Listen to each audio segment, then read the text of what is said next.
Kronk has got to be the biggest sweetheart and the biggest pushover of them all. In this month's nostalgic munchings, we'll be recreating his spinach puffs. First thing that we want to do is make our puff pastry, and this consists of salt, flour, butter, and just a little bit of cold water. So everything is really cold, and I'm grating my butter. Then I'm going to add maybe about 3 tablespoons of cold water to the mixture until it forms a dough. Once it makes a dough, I'm going to put it into a Ziploc bag and refrigerate it for an hour. We do this to give the gluten some time to relax and also for the butter to firm up. For the end product, I want to get a 4-sided figure. I don't know if it's going to be a rhombus, rectangle, or square. So I'm just coaxing the dough into that square shape. After the dough has chilled for that hour, we're going to remove it, dust our surface, our rolling pin, and the dough in some flour, and we're going to roll it out and laminate it. So each time we roll out, we're going to fold the dough in on itself and roll it once more. This is how we're going to get the layers in the dough, and you want to do this as fast as possible because there's butter in the dough and you don't want the butter to melt, because that also helps with the layers. So each time you roll, you're just going to peel it up. Make sure your surface is as floured as it can be, and then we're going to roll the dough once more.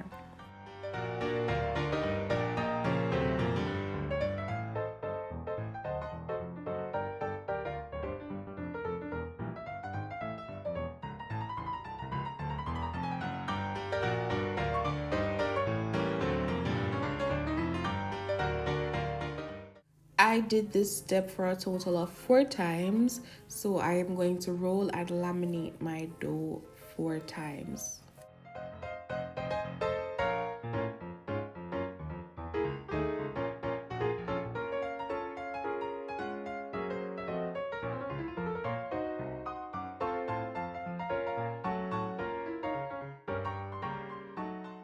After we finish rolling the dough, we're going to refrigerate it again.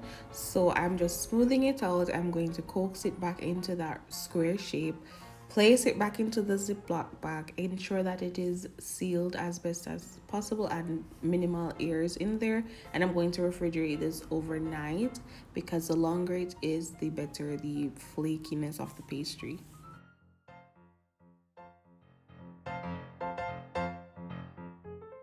Now this is the next day, and I have washed my spinach, and they have some long stems that I'm going to pick up, but for the majority of it I just chopped them roughly and set them aside until I was ready to use them.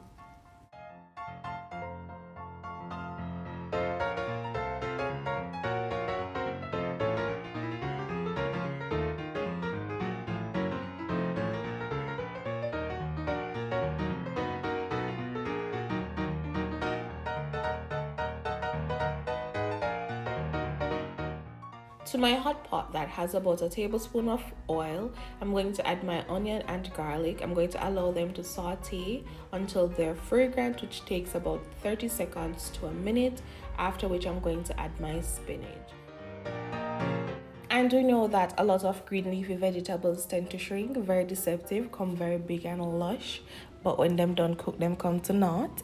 So when your spinach begins shrinking, we're going to add a bit of salt and garlic powder and mix that until it comes to nothing, and then you know that it done cook.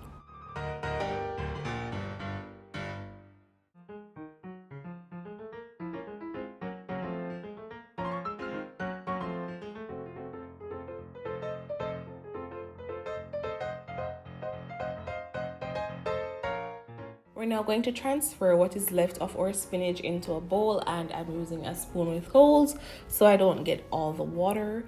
And we're going to add cream cheese and Parmesan cheese.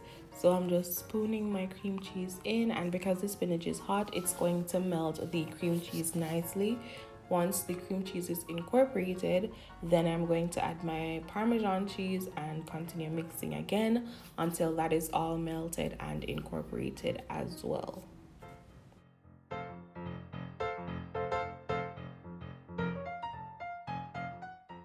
The very last thing we're going to add to our filling is an egg yolk, and this is for binding, so you just won't mix up everybody again. After our filling is prepped, we're going to turn on our oven and start working on our dough to make our puff pastry. So again, you want a well floured surface and rolling pin.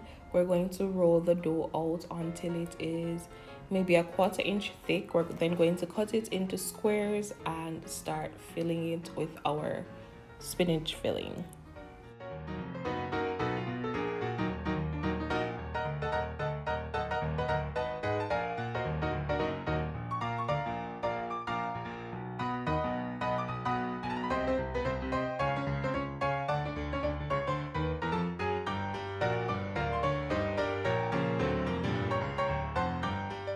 I wanted to get 3-inch squares, so I just used my middle finger as my measuring point, and it's not really 3 inches, but it's close to 3 inches, so we just work with that.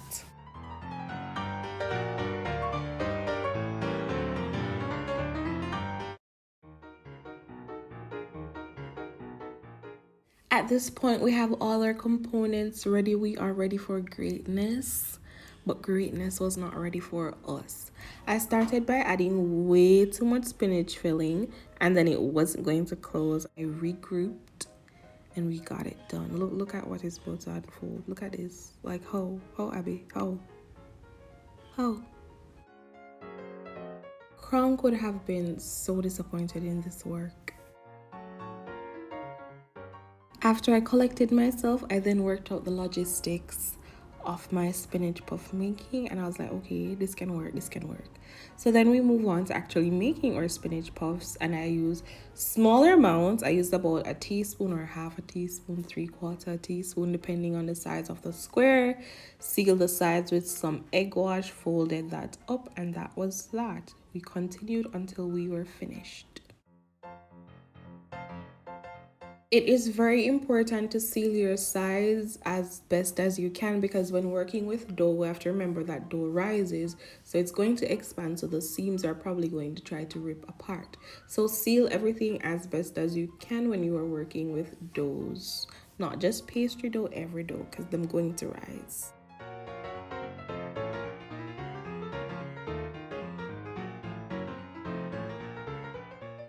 After we've made all our spinach puffs, we're going to cover each one with some egg wash, every nook and cranny, because we want it to become a beautiful golden brown while it is baking. So the egg wash helps with that brown color. This is what our spinach puffs look like out of the oven, and fret not, that little burn that you see is not the spinach puff burning, but actually the cheese oozing out of the spinach puff. So look how pretty they are. I'm going to scoop them up off of the tray, and I just use the butter knife to do this, and look at that beautiful color. Look at girl nice. Girl is nice. This brings us to the end of another nostalgic munchings, the end of another month. I do hope you enjoyed. Don't forget to like, comment, share, and subscribe.